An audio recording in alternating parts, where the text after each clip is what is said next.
এলোমেলো করে দেমা লুটে পুটে খাই, যে ব্যাগের দাম মাত্র 4,000 টাকা, সংসদের জন্য সেটি কেনা হয়েছে 34,400 টাকায়। ঠিক একইভাবে যেসব ক্যামেরার দাম মাত্র 3,38,000 টাকা, তা কেনা হয়েছে 7,09,500 টাকায়। এ তো গেল কেবল দুটি পণ্যের হিসাব। ক্যামেরায় ব্যবহার করা লেন্সগুলো কেনা হয়েছে 3 গুণ দামে। অবিশ্বাস্য হলেও সত্য, এমন হরিলুটের ঘটনা ঘটেছে জাতীয় সংসদে।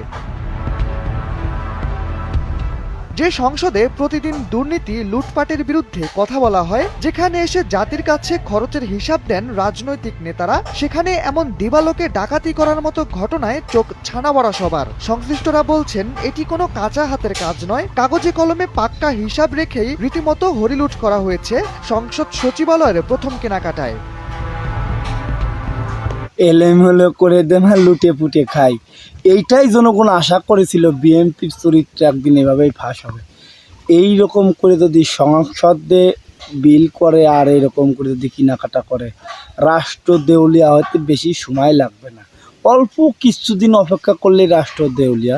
এর আগের একটা নিউজে দেখা গেছে যে মাত্র 1.5 মাসের যে ঋণের দায়ভারে আমরা ভুগতেছি, বাকিগুলো বছরে তাহলে আমরা কতগুলো ঋণে ভুগবো, এটা আপনারা একটু কমেন্টে জানাবেন।